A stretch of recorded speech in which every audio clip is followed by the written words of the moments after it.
ओम श्री गणेशाय नमः। ओम गजाननं भूतगणादिसेवितं कपित्थजम्बूफलचारुभक्षणं उमासुतं शोकविनाशकारकं नमामि विघ्नेश्वरपादपङ्कजम्। नमो देव्यै महादेव्यै शिवायै सततं नमः। नमः प्रकृत्यै भद्रायै नियताः प्रणताः स्मताम्। ॐ गणेशाम्बिकाभ्यां नमः।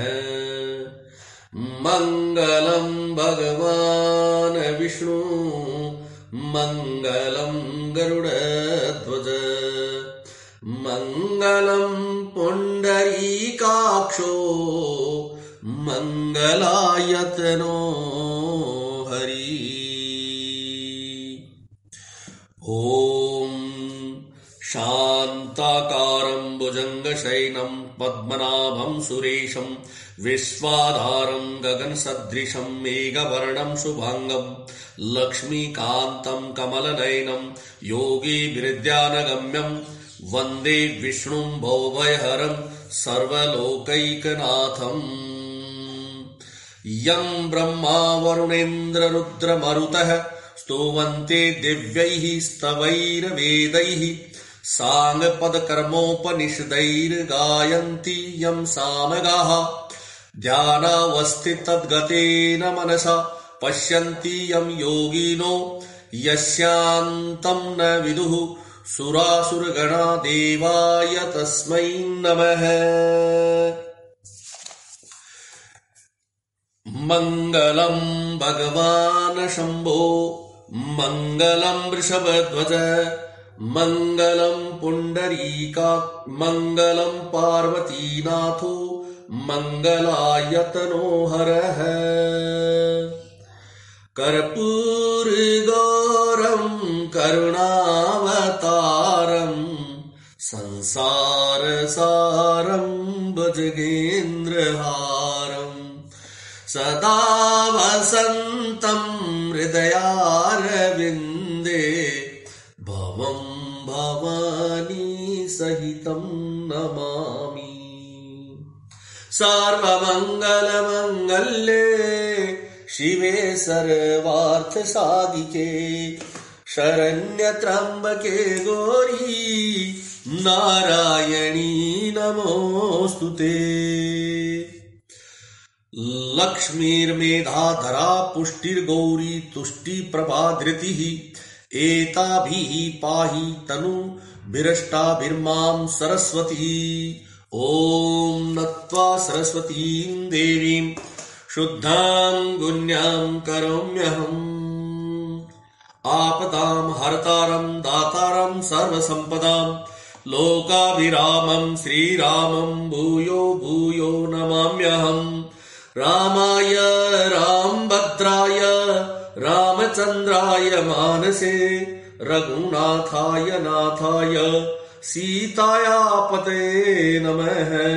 नीलाम्बुज श्यामल कोमलांगं सीतास्मारोपित वामभागं पाणौ महासायक चारुचापं नमामि रामं रघुवंशनाथम्।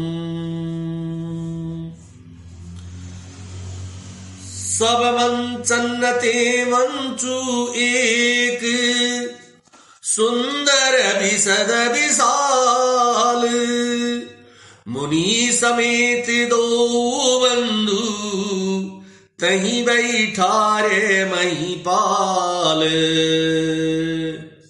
अर्थात सब मंचों से एक मंच अधिक सुंदर उज्जवल और विशाल था।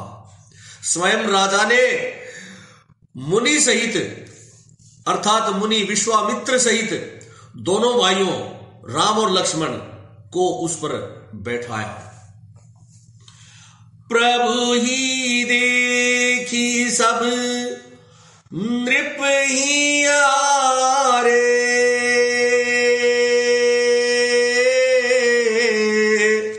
जनुराज राकेश उदय भय तारे,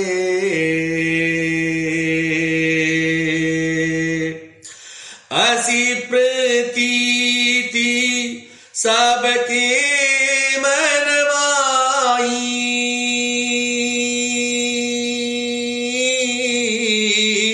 राम चाप पौरब तोरब सकनाही, राम सिया राम जय जय राम। प्रभु को देखकर सब राजा हृदय में ऐसे हार गए, अर्थात निराश एवं उत्साहहीन हो गए, जैसे पूर्ण चंद्रमा के उदय होने पर तारे प्रकाशहीन हो जाते हैं।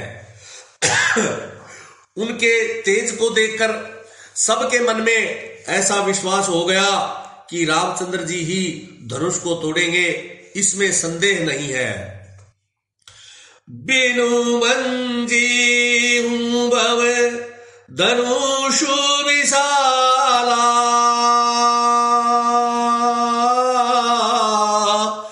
मेली सिया राम उर्माला, असे विचारी गवर गरवाई,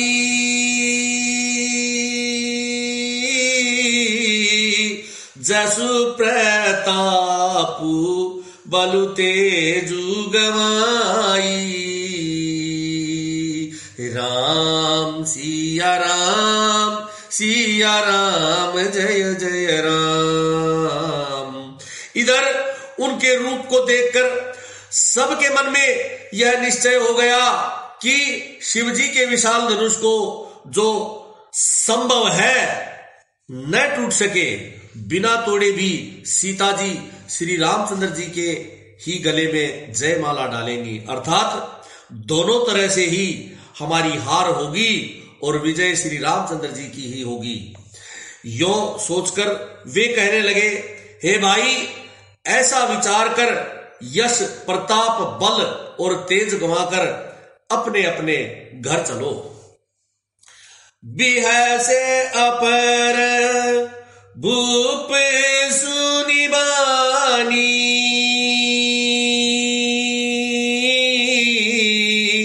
जे अविवेक अंध अभिमानी, तोरे धनुषु ब्याहु अवगाहा,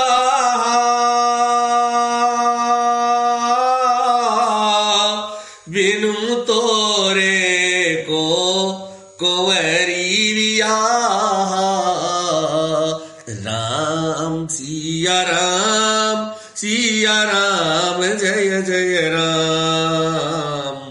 दूसरे राजा जो अविवेक से अंधे हो रहे थे और अभिमानी थे, यह सब बात सुनकर बहुत हंसे। उन्होंने कहा, धनुष तोड़ने पर ही विवाह होना कठिन है, अर्थात सहज ही में हम जानकी जी को हाथ से जाने नहीं देंगे, फिर बिना तोड़े तो राजकुमारी को ब्याह कर कोई कैसे ले जाएगा। एक बार काल कीन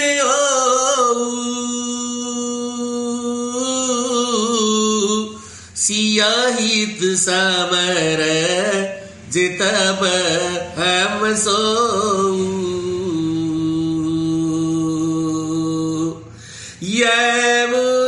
यह सुनी अमर महीप मुस्काने,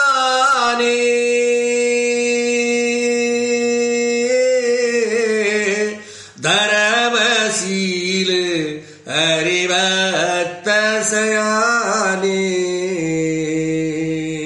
राम सिया राम जय जय राम। काल ही क्यों न हो, एक बार तो सीता के लिए उससे भी हम युद्ध में जीत जाएंगे, अर्थात काल को भी हम युद्ध में जीत लेंगे। यह घमंड की बात सुनकर दूसरे राजा जो धर्मात्मा, हरिभक्त और सयाने थे मुस्कुराने लग गए। सिय ब्याह भी राम गर्भ दूरी करी नृपन्न के, जीती को सक संग्राम दशरथ के रन बांकुरे। अर्थात उन्होंने कहा, राजाओं के गर्व दूर करके जो धनुष किसी से नहीं टूट सकेगा उसे तोड़कर श्री रामचंद्र जी सीता जी को ब्याहेंगे। रही युद्ध की बात, सो महाराज दशरथ के रण के बाके पुत्रों को युद्ध में जीत ही कौन सकता है।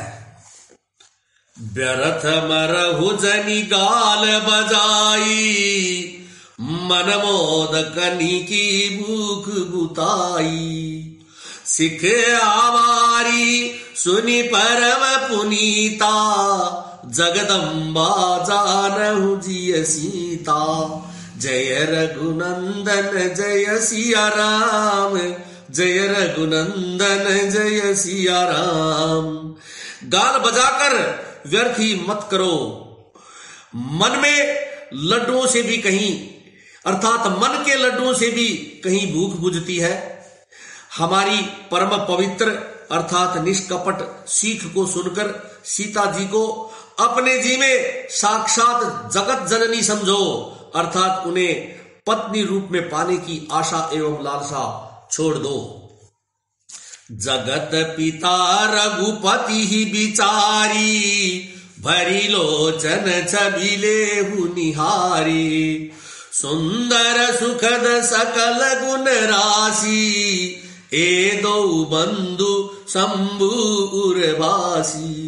जय रघुनंदन जय सिया राम, जय रघुनंदन जय सिया राम। और श्री रघुनाथ जी को जगत का पिता अर्थात परमेश्वर विचार कर नेत्र भरकर उनकी छवि को देख लो। ऐसा अवसर बार बार नहीं मिलेगा। सुंदर, सुख के देने वाले और समस्त गुणों की राशि, ये दोनों भाई शिव जी के हृदय में बसने वाले हैं, अर्थात स्वयं शिव जी भी इन्हें सदा हृदय में छिपाए रखते हैं। वे तुम्हारे नेत्रों के सामने आ गए हैं। सुधा समुद्र समीप बिहाई, मृग जलो निरखी मरहु कत दाई। करहु जाई जा कहूं जो वावा, हम तो आज जन्म फल पावा। जय रघुनंदन जय सिया राम, जय रघुनंदन जय सिया राम। समीप आए हुए भगवत दर्शन रूप अमृत के समुद्र को छोड़कर तुम जगत जननी जानकी को पत्नी रूप में पाने की दुराशा रूप मिथ्या मृग जल को देखकर दौड़कर क्यों मरते हो। फिर हे भाई, जिसको जो अच्छा लगे वही जाकर करो। हमने तो श्री रामचंद्र जी के दर्शन करके आज जन्म लेने का फल पा लिया है, अर्थात जीवन और जन्म को सफल कर लिया है। अस कही भले भूप अनुरागे, रूप अनूप बिलोकन लागे। देखई सुर नभ चढ़े विमाना, बरसई सुमन करही कल गाना। जय रघुनंदन जय सिया राम, जय रघुनंदन जय सिया राम। ऐसा कहकर अच्छे राजा प्रेम मग्न होकर श्री राम जी का अनुपम रूप देखने लगे। मनुष्यों की तो बात ही क्या है, देवता लोग भी आकाश से विमानों पर चढ़े हुए दर्शन कर रहे हैं और सुंदर गान करते हुए फूल बरसा रहे हैं। जानि सु अवसरु सिय तब, पठई जनक बोलाई। चतुर सखी सुंदर सकल, सादर चली लवाई। सादर चली लवाई। तब सुअवसर जानकर जनक जी ने सीता जी को बुला भेजा।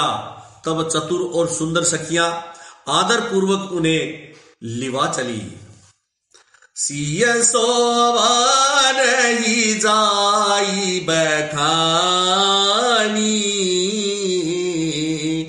जगदम्बिका रूप गुण खानी। उपमा सकल मोहिल गुलागी, प्राकृत नारी अंग अनुरागी। रूप और गुणों की खान जगत जननी जानकी जी की शोभा का वर्णन नहीं हो सकता। उनके लिए मुझे काव्य की सब उपमाएं तुच्छ लगती हैं, क्योंकि वे लौकिक स्त्रियों के अंगों से अनुराग रखने वाली हैं। अर्थात वे काव्य रचनाएं जगत की स्त्रियों के अंगों को ही दी जा सकती हैं। काव्य की उपमाएं सब त्रिगुणात्मक माइक जगत से ही ली गई हैं। उन्हें भगवान की स्वरूपा शक्ति श्री जानकी जी के अप्राकृत चिन्मय अंगों के लिए प्रयुक्त करना, उनका अपमान करना और अपने को उपहास का पात्र बनाना है। सिय नियति उपमा देई, को कभी कहाई अजसु को लेई। जो पट तरिया दिया समसिया, जग ऐसी जुबती कहाँ कमनिया। सीता जी के वर्णन में उन्हीं उपमाओं को देकर कौन कुकवि कहलाए और अपयश का भागी बने। अर्थात सीता जी के लिए उन उपमाओं का प्रयोग करना सुकवि के पद से च्युत होना और अपकीर्ति मोल लेना है। कोई भी सुकवि ऐसी नादानी एवं अनुचित कार्य नहीं करेगा। यदि किसी स्त्री के साथ सीता जी की तुलना की जाए तो जगत में ऐसी सुंदर युवती है ही कहां जिसकी उपमा उन्हें दी जाए। गिरा मुखर तन अरद भवानी, रति अति दुखित अतनुपति जानी। विषवारुणी बंधु प्रिय जोही, कहिय रमा सम किमि वैदेही।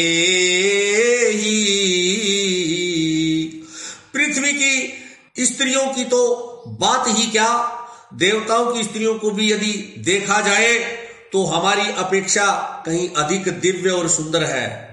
तो उनमें सरस्वती तो बहुत बोलने वाली है। पार्वती अर्धांगिनी है, अर्थात अर्धनारीटेश्वर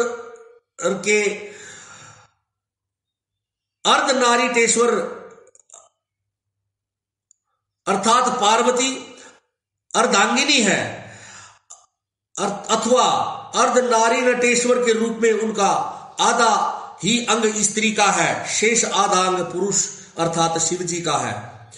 कामदेव की स्त्री रति पति के बिना शरीर का अनंग जानकर बहुत दुखी रहती है और जिनके विष और मध्य जैसे समुद्र से उत्पन्न होने के नाते प्रिय भाई हैं, उन लक्ष्मी के समान तो जानकी जी को कहा ही कैसे जा सकता है। जो छवि सुधा पयो निधि होई, परम रूपमय कछपु सोई।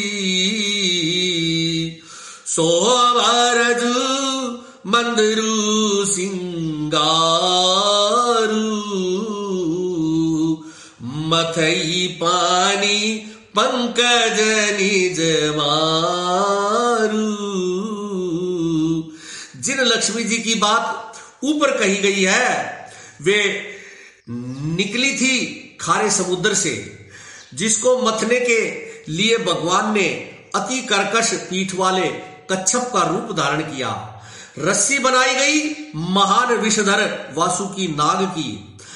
मथानी का कार्य किया अतिशय कठोर मंदराचल पर्वतन ने, और उसे मथा सारे देवताओं और दैत्यों ने मिलकर।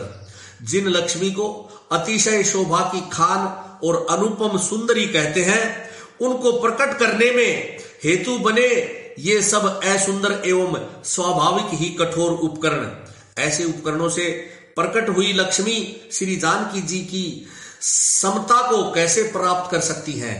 हाँ, इसके विपरीत यदि छवि रूप अमृत का समुद्र हो, परम रूपमय कच्छप हो, शोभा रूप रस्सी हो, श्रृंगार रस पर्वत हो, और उस छवि के समुद्र को स्वयं कामदेव अपने ही कर कमल से मथे, तो एही विधि उपजई लच्ची जब सुंदरता सुख मूल तदपि सकोच समेत कभी कहीं सीय समतूल।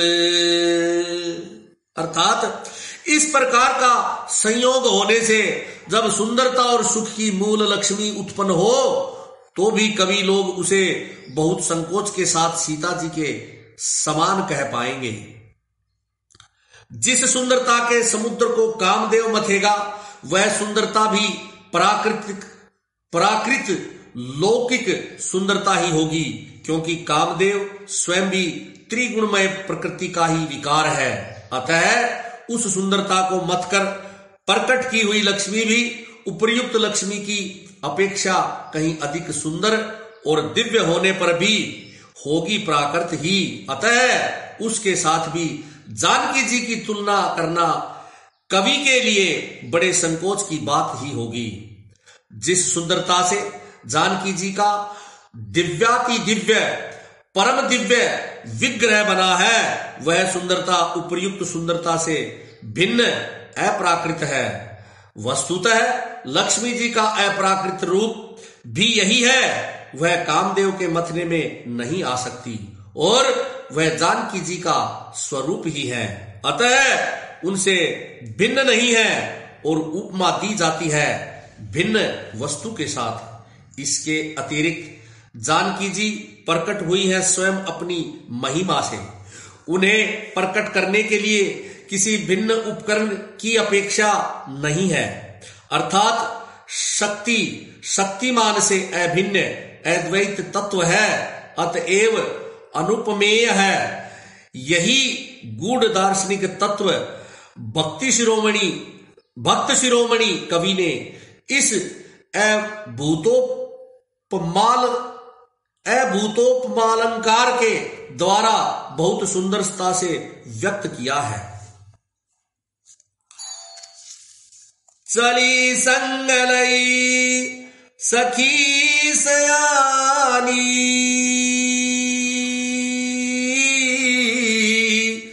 गावत गीत मनोहर वाणी सोहनवल तनु सुंदर सारी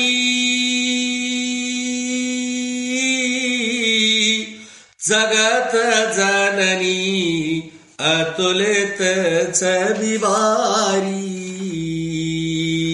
राम सिया राम जय जय राम।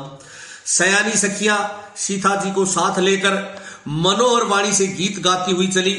सीता जी के नवल शरीर पर सुंदर साड़ी सुशोभित है। जगत जननी की महान छवि अतुलनीय है। भूषण सकल सुदेश सुहाए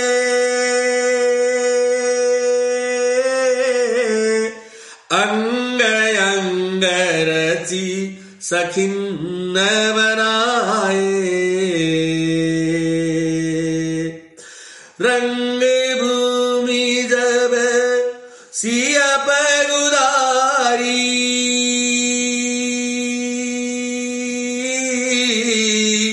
देखी रूप मोहे नर नारी।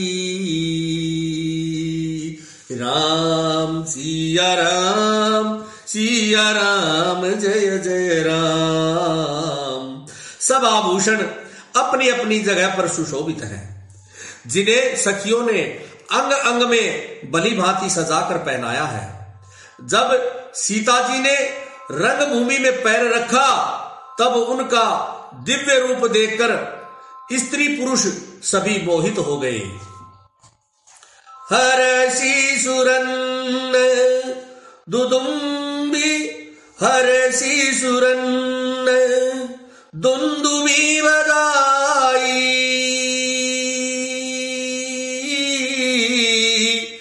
बरसी प्रसून अप्सरा गाई। पानी सरोज सोह जयमाला, अवचट चितय सकल भुआला। राम सिया राम जय जय राम। देवताओं ने हर्षित होकर नगाड़े बजाए और पुष्प बरसाकर अप्सराएं गाने लगी। सीता जी के कर कमलों में जयमाला सुशोभित है। सब राजा चकित होकर अचानक उनकी ओर देखने लगे। सिया चकित चित राम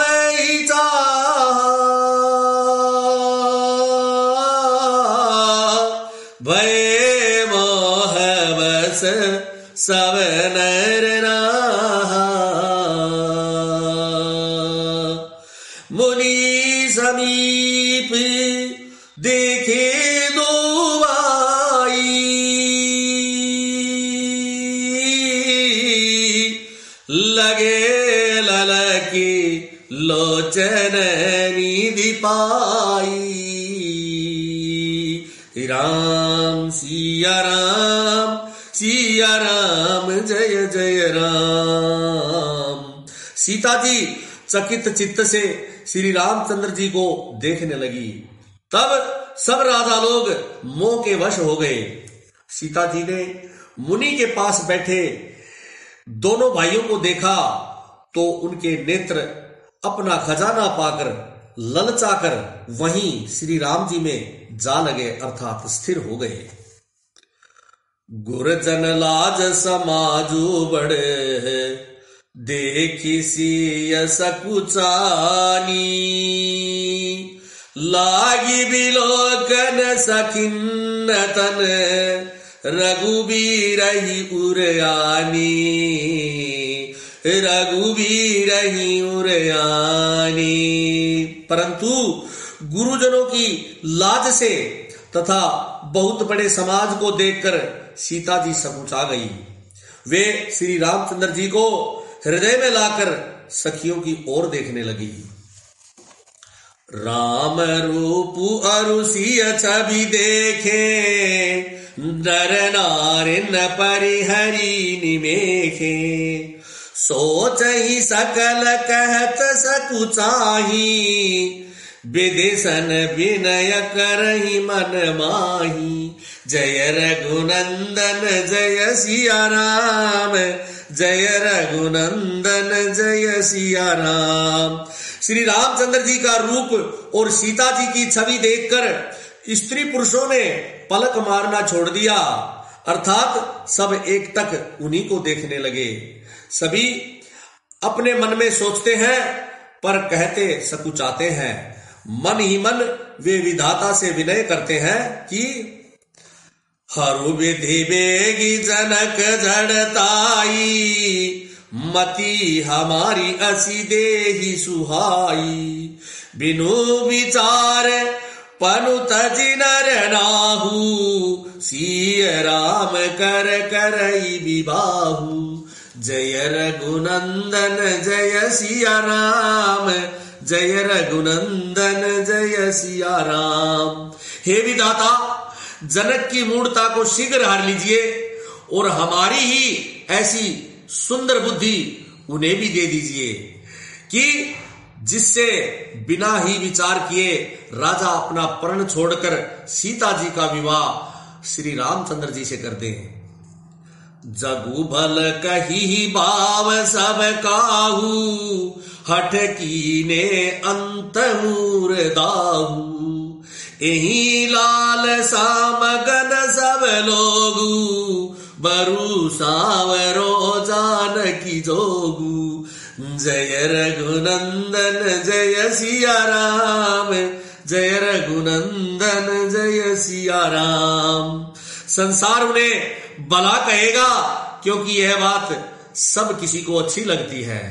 हट करने से अंत में भी हृदय ही जदेगा।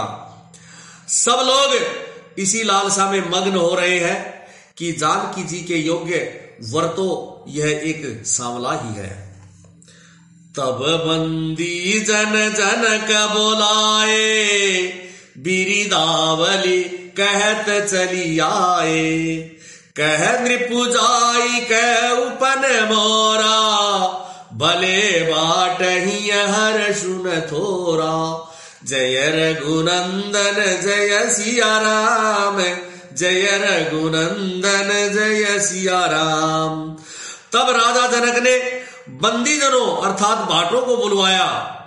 वे विरोधावली अथवा वंश की कीर्ति गाते हुए चले आए। राजा ने कहा, जाकर मेरा प्रण सबको कहो। भाट चले, उनके हृदय में बहुत अधिक आनंद था। बोले बंदी बचन वर, सुनो सकल महिपाल। पन विदेह कर कहीं हम, भुजा उठाई विशाल। पन विदेह कर कहीं हम, भुजा उठाई विशाल। अर्थात बाटों ने श्रेष्ठ वचन कहा, हे पृथ्वी की पालना करने वाले सब राजागण सुनिए, हम अपनी भुजा उठाकर जनक जी का विशाल पर्ण कहते हैं। नृप भुजबल विदुषी वदनु राहु, गरु है कठोर विदित सब काहू। रावणु बानु महाबट बारे, देखी सरासन गवही सिधारे। राजाओं की भुजाओं का बल चंद्रमा है, शिव जी का धनुष राहु है, वह भारी है, कठोर है, यह सबको विदित है। बड़े भारी योद्धा रावण और बाणासुर भी इस धनुष को देखकर गोसे अर्थात चुपके से चले बने, अथवा उसे उठाना तो दूर छूने तक की हिम्मत नहीं हुई। सोई पुरारी को दंडू कठोरा, राज समाज आजू जोई तोरा। त्रिभुवन जय समेत भई देही, बिनही विचार बरई हठी तेही। उसी शिव जी के कठोर धनुष को आज इस राजसभा में जो भी तोड़ेगा, तीनों लोकों की विजय के साथ ही उसको जानकी जी बिना किसी विचार के हठ पूर्वक वर्ण करेंगी। सोनी पैन सकल भूप अभिलाखे भट मानी अति संयमन माखे परिकर वाली उठे अकुलाई चले इष्ट देवन सिर नाई। वर्ण सुनकर सब राजा ललचा उठे। जो वीरता के अभिमानी थे वे मन में बहुत ही तमतमाए, कमर कसकर बुलाकर उठे और अपने इष्ट देवों को सिर नवाकर चले। तम की ताकी तकी शिव धनु धरही उठई न कोटि भांति बलु करही जिनके कछु विचारु मन माई चाप समीप महीपन जाई। वे तमक कर अर्थात बड़े ताव से शिवजी के धनुष की ओर देखते हैं, फिर निगाह जमाकर उसे पकड़ते हैं, करोड़ों भांति से जोर लगाते हैं पर उठता नहीं है, अर्थात धनुष किसी से उठाया नहीं जाता है। जिन राजाओं के मन में कुछ विवेक है वे धनुष के पास जाते ही नहीं। तम की धरही धनु मूड नृप उठाई न चलही लजाई मन हूं पाई बट बाहुबलु अधिक अधिक अरुगाई।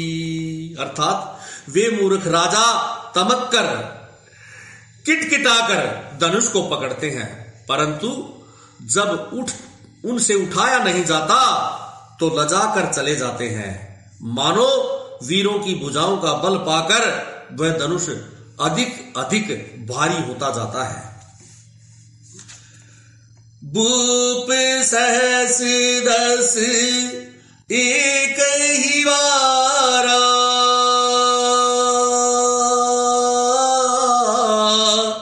लगे उठावन टरई नटारा डगई न शंभु सरासनु कैसे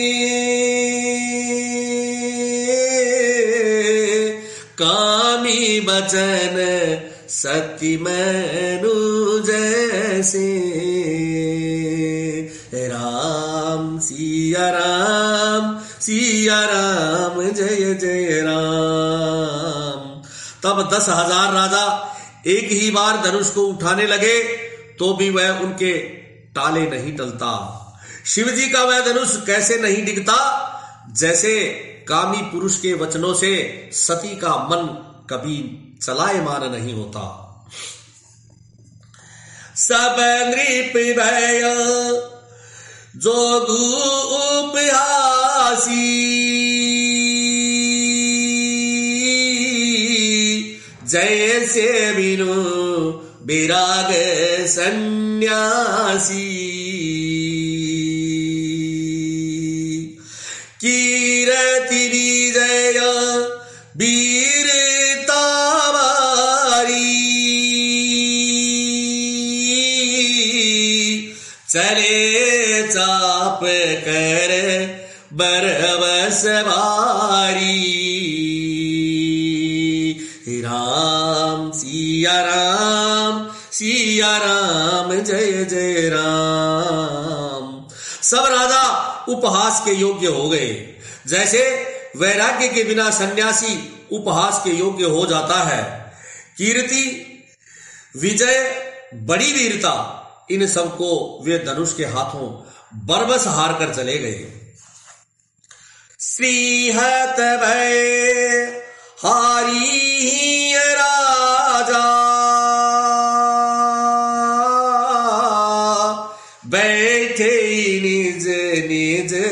जाई समाजा।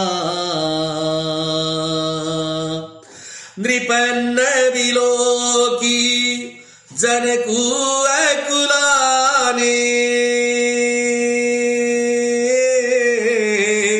बोले वचन रोषु जनुसाने।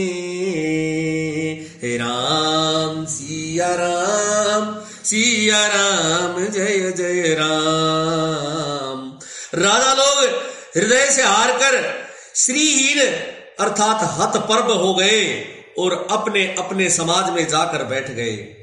राजाओं को असफल देखकर जनक जी अकुला उठे और ऐसे वचन बोले जो मानो क्रोध में सने हुए हों। दीप दीप के भूपति नाना,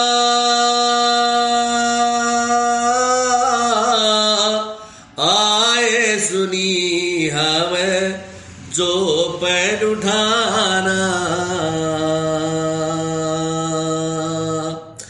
देव दनुज धरी मनुज शरीरा,